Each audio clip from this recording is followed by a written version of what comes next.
From a famous Ironwoman family, she competed with the world's best for nearly a decade and is now a Guinness World Record holder for being the youngest and fastest to solo paddle around Australia. Thank you so much for joining me, Bonnie Hancock. What do you think it was about just always spending time at the beach by the water that you loved? Totally. So I was put into nippers from about the age of 5, and I just had so much energy as a kid. I think my parents just wanted me to do as many kind of hobbies and activities as possible.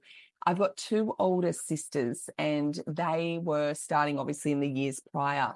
And I think it was just watching my sisters and just go out there and take on the ocean, take on the big waves, that made me just want to follow in their footsteps and do everything that they were doing. So from the age of 5, starting nippers, and it was just the challenge, like the ocean, no 2 days are ever the same.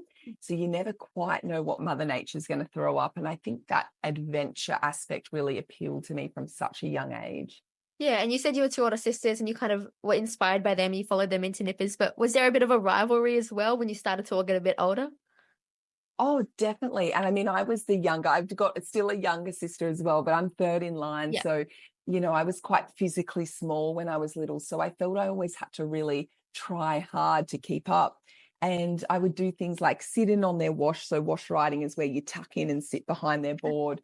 And then I would sprint out in the last like 50 meters this was at training doing these races. In the last 50 meters, come around the outside and sprint past them to win the race. And that is just so cheeky as a little sister to do that. But it set me up so well, I think, training with these athletes who were always physically bigger than me. I just had to try so, so hard. So that work ethic, I'm definitely not a natural athlete. That had to start from a really young age.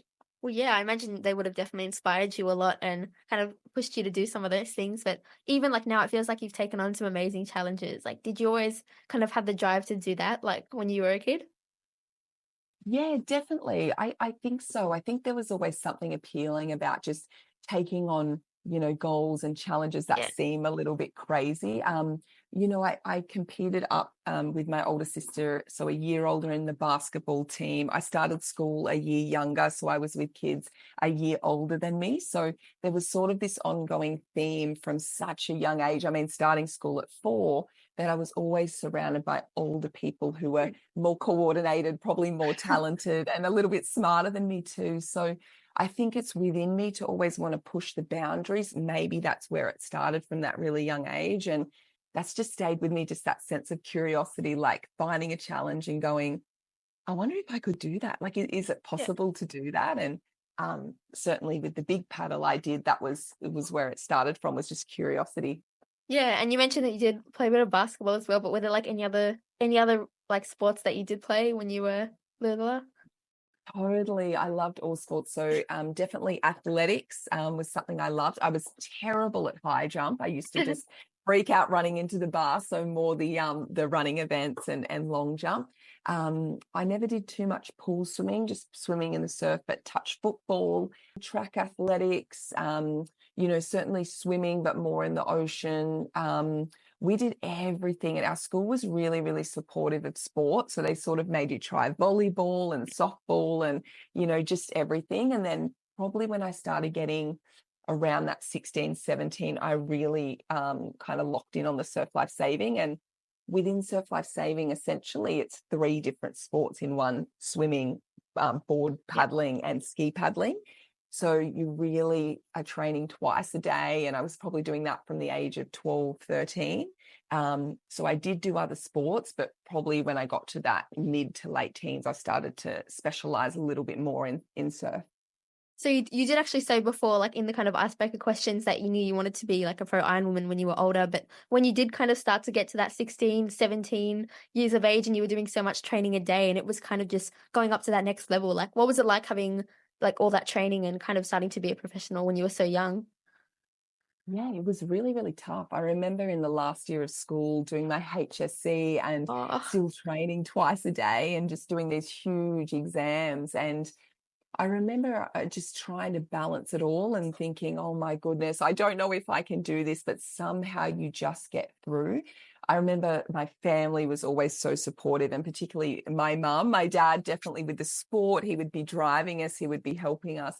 Mum would sort of be there, reading like the flashcards and everything for me as I oh. was studying. So I never fully appreciated, I think, that support network that I had, but I could not have done it without them. So I absolutely love academics as much as I love sports. So it was this thing of, I don't want to compromise either one. I want to do both. And I think that work ethic that I had to find really helped me when I hit uni, training 3 times a day as an Ironwoman and studying nutrition dietetics was just absolutely intense. But you just make it work. And I know you would have that similar thing with the work that you do. Yeah. Sometimes you're trying to balance it all and you feel like it's a bunch of balls in air at the one time, but it is always so, so worth it. Yeah, well, it is great that you had such a supportive family as well, even doing your HSC at the same time as trying to train for Ironwomen. But I guess kind of maybe it was at that point or like a bit earlier. Like, were there any points where you actually kind of fell out of love with sport or kind of fell out of love with wanting to be an Ironwoman? Yeah, that is such a good question because I think so many athletes do go through that. When I got to, it wasn't until I got to my it was probably around 23 actually. I just fell out of love with the sport. I'd done a lot of what I wanted to do in the sport, and I ended up taking 2 years off. And I took that 2 years off and I actually finished my nutrition degree in that time. So I'd done a little bit part-time. And it was the best thing I could have done. I was actually able to just go and live like a normal person and finish my dietetics degree and focus on that. When I came back into the sport, I did about 6 months of Ironwoman racing and then thought, I just want a bit of a new challenge. And ski paddling was always a weak leg for me. I was never great at it. It's always in the Ironwoman what actually cost me the win a lot of the Oh time. no. And I thought, I'm going to take on the ski and see how fast and good I can get at this ski leg. And so that's what started the ski paddling for me, was actually moving away from the sport, coming back and wanting a new challenge. So at 25, I essentially became a ski paddler. Yeah, wow. So I do kind of want to ask you a bit more about that now. So I explained it in the intro, but Bonnie became the first, the youngest and the fastest to paddle around Australia, which is a massive achievement. And you said that the ski was your weakest, but I guess what was it about that? Like you've kind of spoken about wanting to take on challenges, but what was it about that? If you could just talk a bit more about it. Yeah, absolutely. I think it's those things that it's so healthy to be bad at stuff. Like it's so healthy to have things that you're not naturally great at. And for me, that was the ski. And I just remember, again, maybe starting it when I was physically small. Obviously, I found a strength in my late 20s that I never had.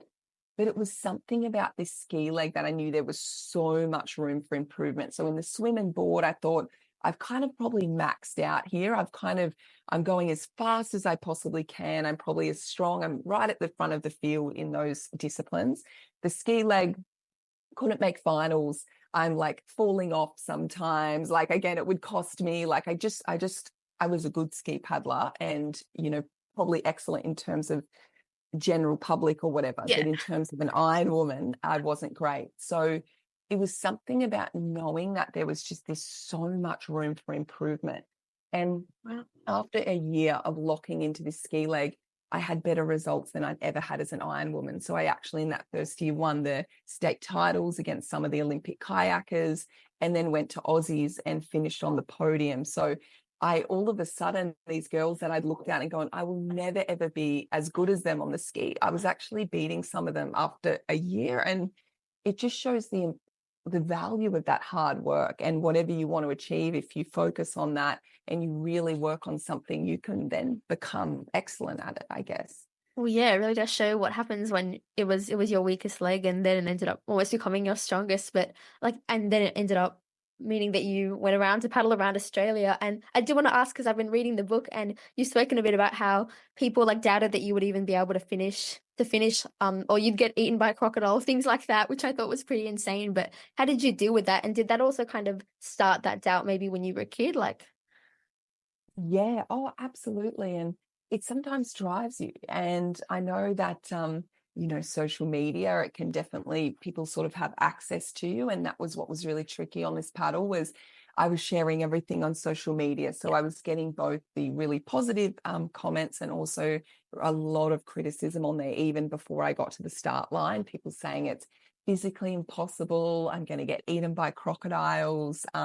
Just all of these things. People even having a go at my technique sort of when I started off. And I mean, I'm paddling over 100K a day. So essentially I couldn't lift my hands above my belly button. But you've just got to put it aside and then actually use it to fuel you in a way. So probably not put it to the side, actually grab it and say, how can I use this as fuel? And it did become a bit like that for me. I really did use a lot of that criticism to fuel me some days, because it is so, so tough out there, 100K out to sea when you have no land in sight, the, 5 to 6 meter swells. It's sort of, sometimes that criticism can fuel you. But in saying that, in starting this paddle, it was always something that I wanted to do simply just to see how far I could get, to see if it was possible. So there was that external sort of noise, which someday did fuel me, but a lot of the time I kept bringing it back to, this is for me. I want to see how far I can get. That's all that matters right now. And just taking each day at a time, because sometimes I was in so much pain, I really couldn't look beyond the next day or sometimes the next kilometre. It does really sound like that really like challenged you and kind of allowed you to be really competitive. But I guess now that you're not on that paddle and now that you're not a professional Ironwoman, like, do you still need to find things to kind of like feel that almost, like competitive side of yourself? Oh, absolutely. And I think I was so lucky when I got back to start writing that book.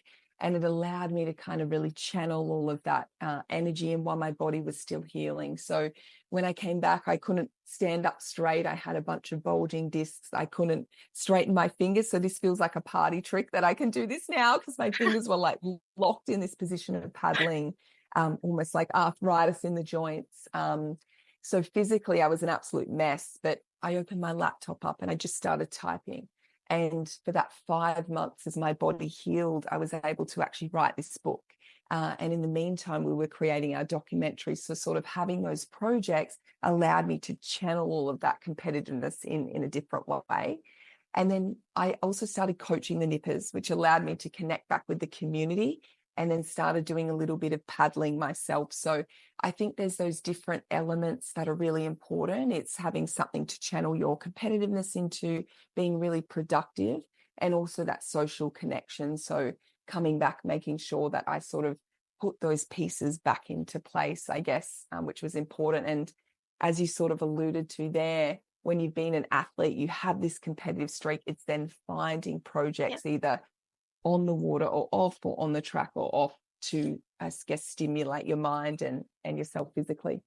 But I did want to ask again though, like, how do you think, I guess, doing that paddle, but also using kind of your Iron Woman like strengths, and because I guess it's kind of a sport where you could kind of use those skills in everyday life, going for a swim, but how do you think it's kind of been able to help you in your life?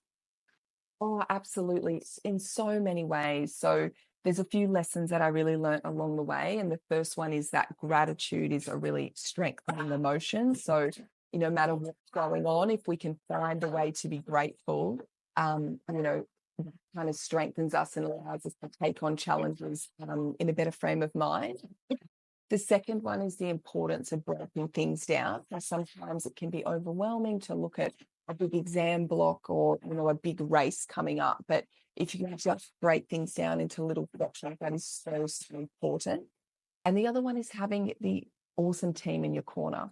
So in the paddle, I had this world-beating team in my corner, and in my life, I try to keep these incredible people around me who love me and support me.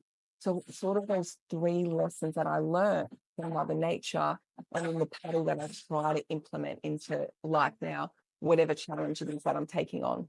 So you said the paddle has definitely helped you, like, I guess, in your life, but from like a sporting perspective, like, do you think the paddle's almost given you a new perspective on how you view sport and just paddling in general?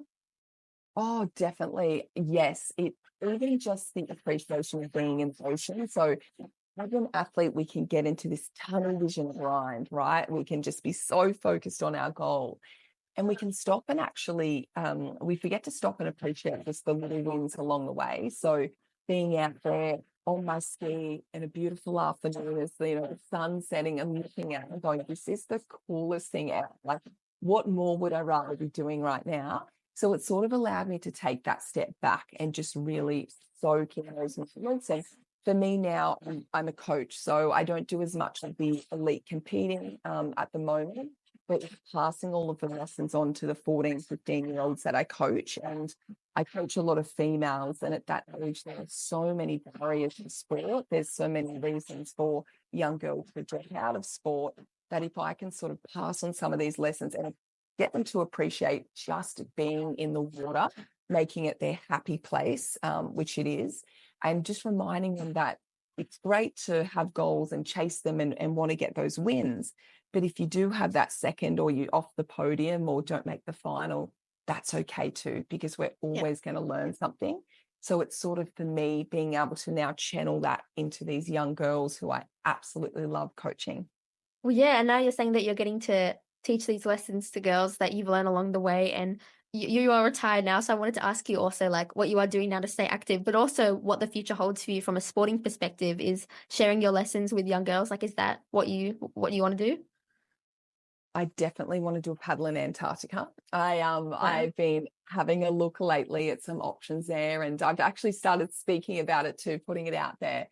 It is the absolute, in terms of testing physical and mental endurance, I would love to go down there and just do a bit of an exhibition paddle. Definitely not circumnavigate the continent. It's way too big. But perhaps go down there and do maybe 100K paddle, or I would have to definitely pack the winter woolies and look Yep. into the protective thermals. But for sure, yeah, I'm able to keep active in coaching. So that's the best part about it, being on the water with the girls.